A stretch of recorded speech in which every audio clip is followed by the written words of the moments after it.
हम आमंत्रित करना चाहेंगे राजद के जिला अध्यक्ष मधुबन और ढाका जो मिलाकर जो जिला अध्यक्ष का एक पोस्ट है जिला बनाया गया है पार्टी के तरफ से, उसके जिला अध्यक्ष नूर आलम खान साहब, और इनसे सवाल और जवाब करेंगे आरिफ हयात AH न्यूज के डायरेक्टर फाउंडर, और उनके साथ सवालों के सिलसिले को आगे बढ़ाएंगे AH न्यूज के ही रिपोर्टर मुकर्रम रियाज। आप सभी जोरदार तालियों के साथ नूर आलम खान साहब का स्वागत करें। तो स्टेज पर आ चुके हैं नूर आलम खान साहब, मधुबन पूर्वी चंपारण के जिला अध्यक्ष नूर आलम खान साहब यहाँ पर मौजूद है। एक बार तालियों के साथ इनका स्वागत करें। और 20 मिनट का समय निर्धारित है, 5:04 हो रहे हैं। जो सब हमारे पत्रकार महोदय हैं वो समय का ध्यान रखेंगे, समय के अंदर कोशिश करें कि ज़्यादा से ज़्यादा सवाल आप कर सके, और माननीय से भी मैं निवेदन करूंगा कि अपने जवाब को छोटा रखेंगे ताकि ज़्यादा से ज़्यादा सवाल हो सके। तो अब माइक पर ये दोनों पत्रकार और नूर आलम खान साहब। नूर आलम खान साहब, जब से आप जिला अध्यक्ष बने हैं, आपकी सबसे बड़ी प्राथमिकता क्या है कि पार्टी को जमीनी स्तर पर मजबूती किया जा सके? सबसे पहले HO न्यूज की तरफ से इस तरह का परंपरा जो शुरू किया गया ढाका में, उसके जरिए से जो हमारे इस प्रखंड के या इस विधानसभा के कोने कोने से आए हमारे सभी गार्जियन, नौजवान भाई और हमारे दोस्त, सभी को मैं आदाब और प्रणाम सलाम करता हूं। और तहे दिल से मैं शुक्रिया अदा आप लोगों का करता हूं कि आगे भी इसको परंपरागत रूप से शुरू रखेंगे। नूर आलम साहब, आपका राजनीतिक सफर कैसे शुरू हुआ?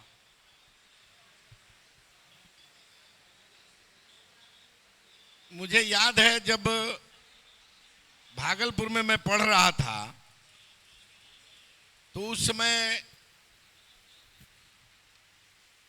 एक अफसाना लिखने के लिए दिया गया था गांधी जी के पक्ष में और सुभाष चंद्र बोस के पक्ष में।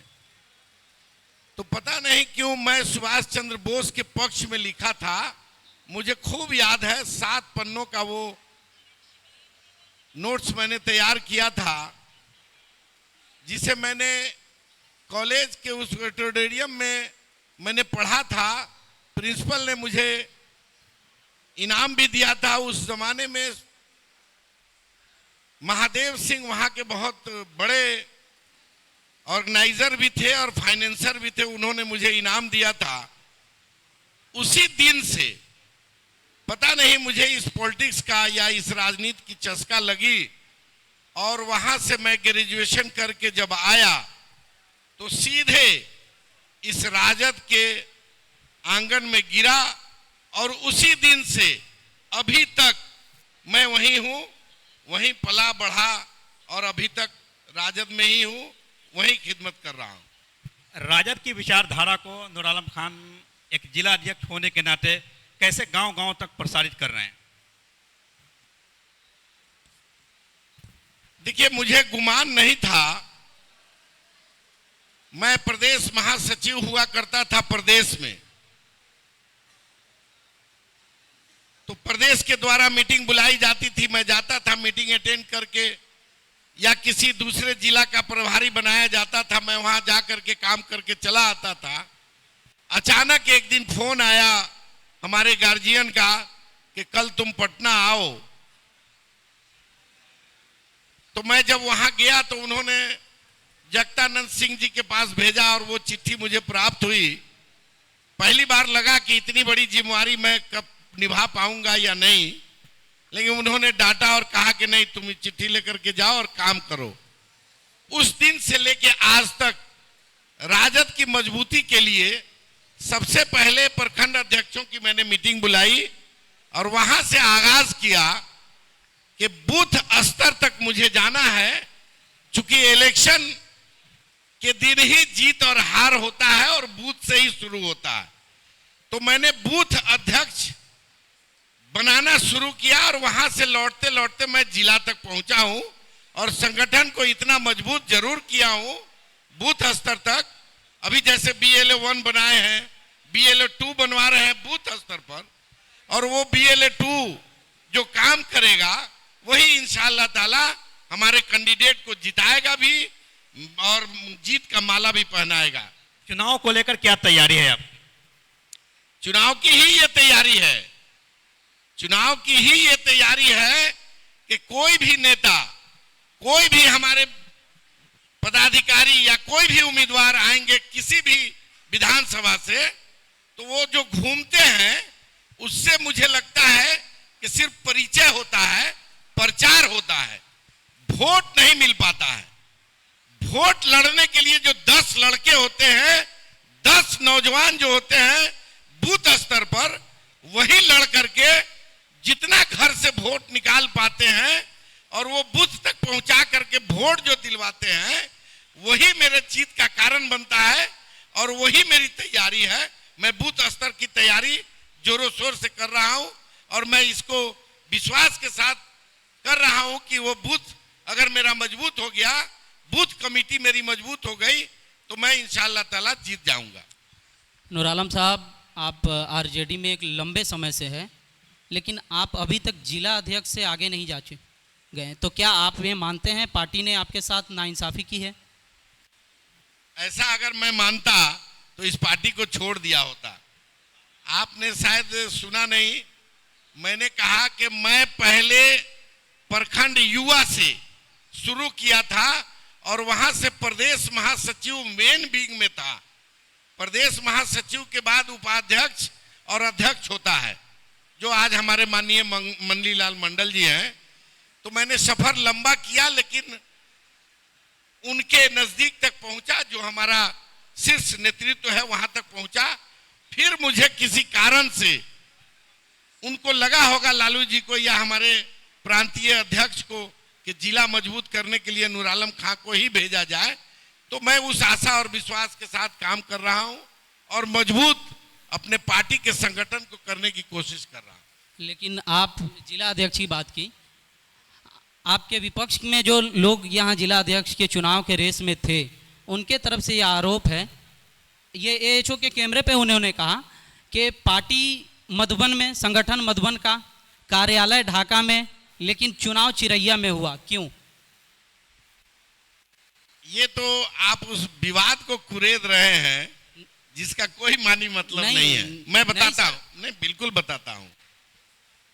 ये जो हमारा चुनाव होता है जिला अध्यक्ष का, जो उसका टर्म पूरा होता है, तो उस टर्म पूरे पर ये एक फॉर्मेलिटी की जाती है हमारे सभी जिलों में, पूरे बिहार में, और यहां से हम लोग अधिकृत कर देते हैं राष्ट्रीय अध्यक्ष को या हमारी जितने भी कमेटी के बूथ स्तर से लेकर के पंचायत से लेकर प्रखंड स्तर ये तक, वो लोग सब लोग अपना हाथ उठा करके लालू प्रसाद यादव जी जो हमारे गार्जियन हैं, राष्ट्रीय अध्यक्ष हैं, उनको अधिकृत कर दिया जाता है और वहां से फिर रिन्यूअल करते हैं या बदल देते हैं। तो ये फॉर्मेलिटीज को पूरा करने के लिए हम लोगों ने एक, हमारे अनिल सहनी जी हैं जो हमारे प्रभारी थे, निर्वाची पदाधिकारी थे, उन्होंने रात में मुझे फोन किया और कहा कि नहीं, इस मीटिंग को रख देना है। तो अफरा तफरी में कहिए या मुझे अच्छा लगा कि चिरैया में मैं ज्यादा से ज्यादा लोगों को बुला सकता हूं। 20 सेंटर पड़ रहा है, रक्सौल चूंकि बहुत दूर है और वहां से फिर मधुबन दूसरे छोर पर है, तो हमारा संगठनित जिला जो है, एक तरफ रक्सौल है और दूसरी तरफ मधुबन है, उसको मिडिल पॉइंट समझ करके हमने वहां मीटिंग रखा और मीटिंग सक्सेसफुल हुआ। 700-800 आदमी, हम समझते हैं कि 2 घंटे के टेलीफोन पर पहुंचे लोग, और वहां कुछ चुनाव नहीं था, वो तो अधिकृत करना था। और उसमें जो हुआ वो सब आप लोग जानते हैं, सभी लोग जानते हैं, इसलिए उसको मैं चर्चा में लाना नहीं चाहता। नूर आलम साहब, आपको नहीं लगता है कि राजद मुसलमानों को सिर्फ वोट बैंक की तरह इस्तेमाल करती है या मुसलमानों को वोट बैंक ही समझती है? इस मुद्दे को मैंने उठाया था, जैसा कि अभी आपने उठाया है।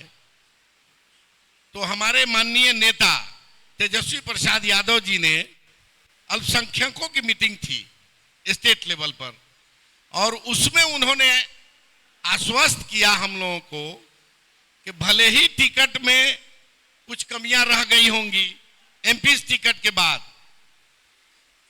उसके बाद विधानसभा बचता है। विधानसभा में अगर सरकार हमारी बनी, जिसका मैं पूर्णतः पूरी उम्मीद के साथ आशा और विश्वास यकीन रखता हूं कि मेरी सरकार इस बार राजद की बनेगी, तो उसमें जिन पक्षों को मैं सही ढंग से उनकी हिस्सेदारी नहीं दे पाया हूं, उसको मैं कहीं ना कहीं सेट करने की कोशिश करूंगा। जैसे कि बहुत सारे विभाग के चेयरमैन बनाए जाते हैं, एमएलसीज बनाए जाते हैं, राज्यसभा भेजे जाते हैं, तो उन्होंने ऐसा कहा है और ऐसा होते हुए नजर भी आ रहा है। इसलिए मुझे नहीं लगता कि ये बात कहीं से उचित है। नूर आलम साहब, आपको क्या लगता है कि महागठबंधन 2025 में बिहार में सरकार बनाने जा रही है, या जो आप लोग योजना ला रहे हैं, लोगों के लिए बता रहे हैं कि हम आपके लिए ये जनहित में ये काम करेंगे, ये सिर्फ हसीन सपना दिखा रहे हैं लोग, कितना लोगों पर असर पड़ेगा इसका? देखिए, जिस तरीके से हमारे नेता राष्ट्रीय अध्यक्ष और हमारे नेता तेजस्वी प्रसाद यादव जी जिस तरीके से अपना पार्टी में संगठन के लिए या चुनाव के लिए जो तैयारी कर रहे हैं, जो तरीका अपनाया है और हम लोगों को जो निर्देशित किया जाता है, उस माध्यम से बूथ स्तर तक हम लोग जा रहे हैं और उसमें कामयाबी नजर आ रही है। हमारे जितने भी बूथ स्तर की कमेटी है, उसको एक बार नहीं 3 बार तराश करके हम लोगों ने चमकाने का काम किया है और वो लोग काम कर भी रहे हैं। बूथ स्तर के BLO 2 को जो हम लोग चूज कर रहे हैं, बना रहे हैं, और जितना एक्टिव है, मुझे लगता है कि इस बार मेरी सरकार यानी मेरी पार्टी की सरकार मेरे तेजस्वी प्रसाद यादव जी को मुख्यमंत्री बनने से कोई नहीं रोक सकता है। इसकी घबराहट आप एनडीए में देख भी रहे हैं, तरह तरह का विडंबना पैदा किया जा रहा है।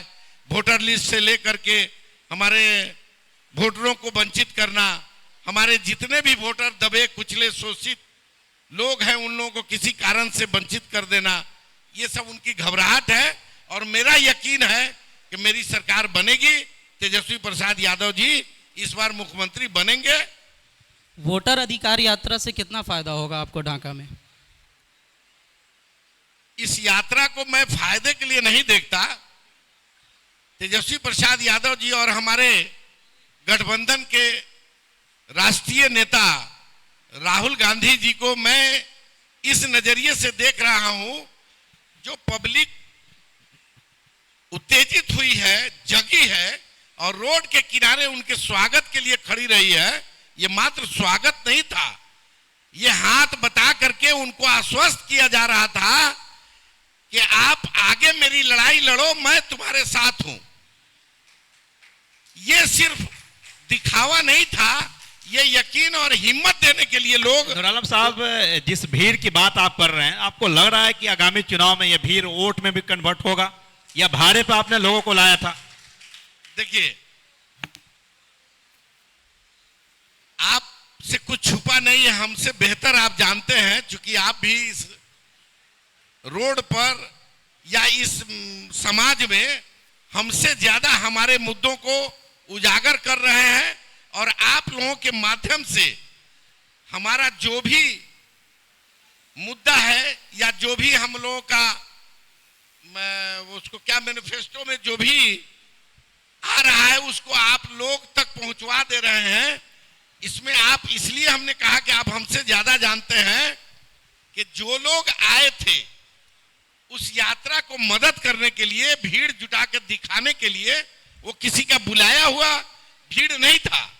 वो सिर्फ ये विश्वास दिला रहा था कि मैं आपके साथ हूं, मतलब उस दिन तक के लिए साथ नहीं है, वो वोट देने तक के लिए साथ दिखाने के लिए वो हिम्मत देने आए थे। और उन्हीं जन सैलाब और जनता मालिकों के उत्साह और जोश को, ताकत को, हिम्मत को देखते हुए मैं कह रहा हूं कि वो वोट में बदलेगा, वोट पड़ेगा, उसकी काउंटिंग होगी और मेरी सरकार बनेगी। नूर आलम साहब, इस बार आपके महागठबंधन से कई लोग उम्मीदवारी के रेस में हैं, आप अपने आप को कितना आश्वस्त पाते हैं वहाँ?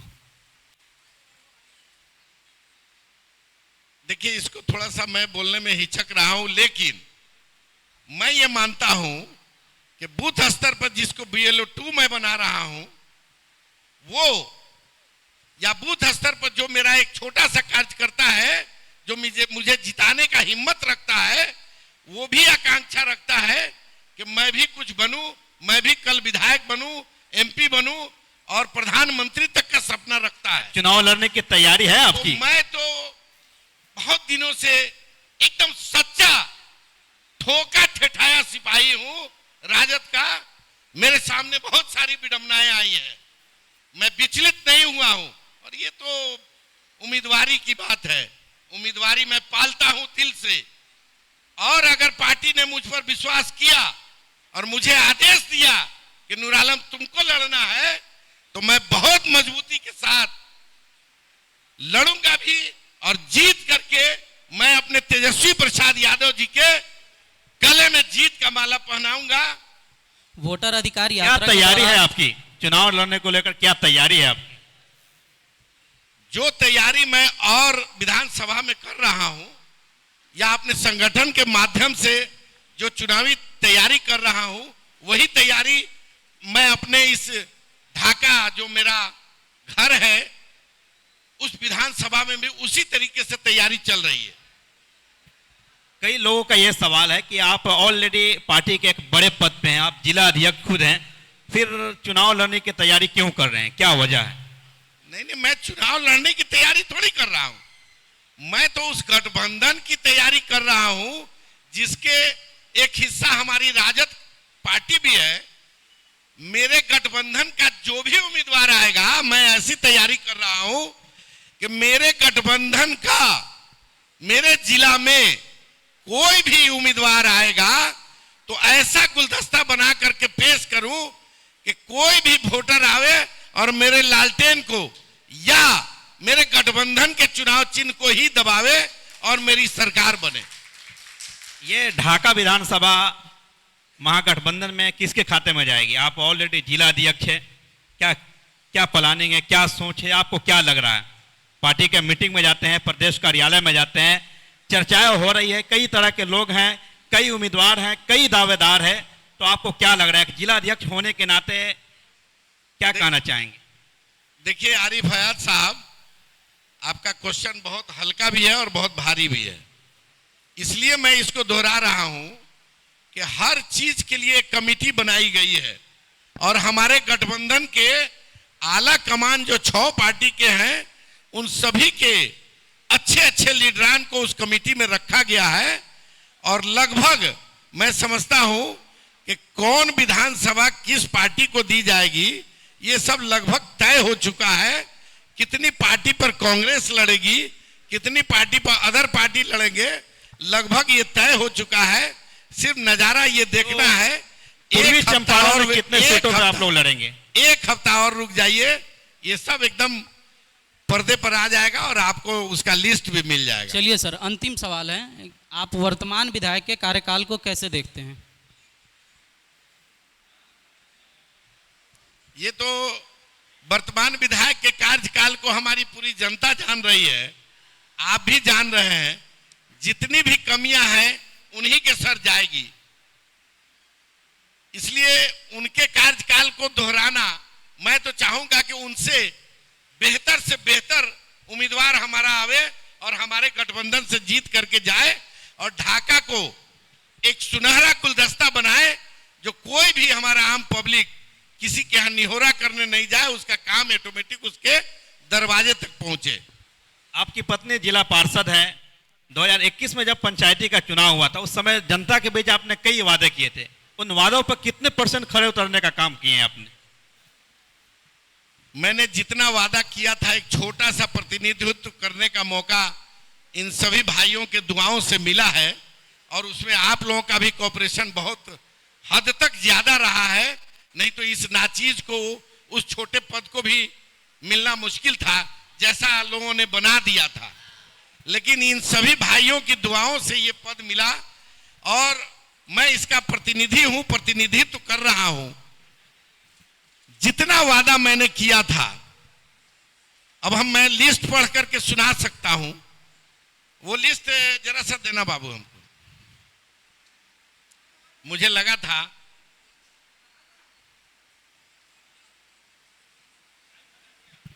समय का अभाव है, संक्षिप्त में अपने बात को रखें। ऐसे कर दीजिए, वो कैमरा जूम कर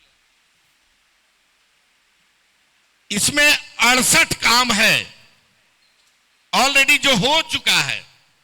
68 काम है जो हो चुका है। मैं सिर्फ सारांश में एक बात कह देना चाहता हूं कि जो भी प्रतिनिधि आए हो, किस ढंग से सबका काम करने का अलग अलग तरीका होता है। मैंने शुरू किया कब्रिस्तान और मंदिर से। मैंने शुरू किया कब्रिस्तान और मंदिर से। जैसे एक करमवा मंदिर है जहां हमेशा महावीरी झंडा में विवाद हो जाता था, तो सबसे पहले उस कब्रिस्तान को मैंने घेरवाने का काम किया, जिसमें मेरे मुस्लिम भाई से ज्यादा हिंदू भाई भी कहने वाले थे कि नहीं इसको घेरवा दीजिए, तो उसको मैंने घेरवाया। आप चले जाइए गढ़हिया, आजादी के बाद से आज तक एकदम रोड के किनारे है, किसी ने कोई एक ईंट नहीं रखा था। मैंने चारों तरफ से उस बहुत बड़ा कब्रिस्तान है उसको मैंने घेरवाया है। हर जगह, जैसे गढ़हिया में एक हिंदू भाई ने कहा कि आप कब्रिस्तान घेरवा दिए, मेरा भी एक काम कर दीजिए। मैंने कहा क्या काम भाई? तो उन्होंने कहा कि मेरे मंदिर पर एक शेड बनवा दीजिए कि जहां हम कीर्तन भजन कर सके, तो वहां भी मैंने बनवा दिया। उसी तरीके से वादा के मुताबिक मैं काम करने निकला हूं। काम अभी बाकी है, जहां कुछ बाकी भी होगा तो मुझे विश्वास है कि मैं अपने समय रहते तक पूर्ण कर लूंगा।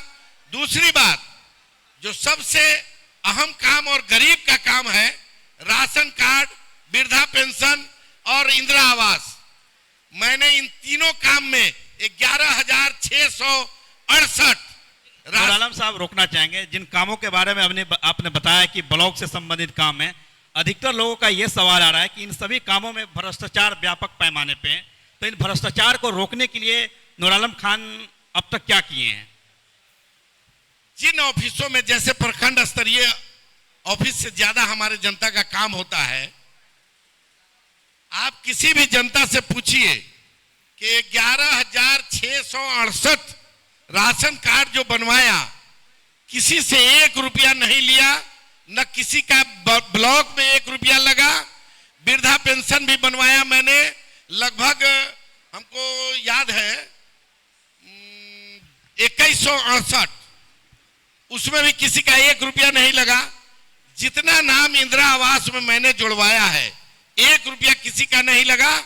और कोई भी माई का लाल खड़ा होकर नहीं कह सकता है कि मेरे फोन के बाद ब्लॉक में किसी से 1 रुपया लिया हो। नूर आलम जी, जो लोग डायरेक्ट जाते हैं ब्लॉक में तो बगैर पैसा लिए उनका कोई काम नहीं होता है। दर्जनों लोगों का मेरे पास मैसेज आया है।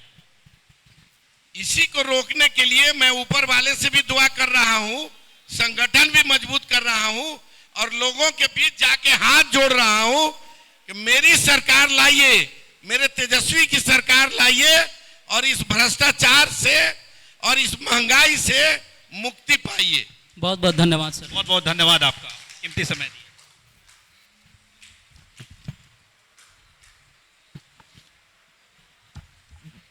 फिर से मैं सभी भाइयों का तहे दिल से शुक्रिया अदा करता हूं।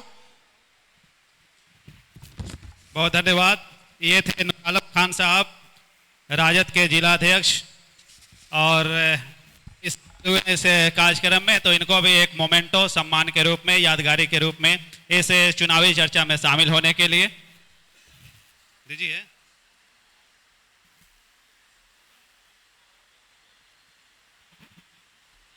आइए अफसर कमाल साहब, आइए।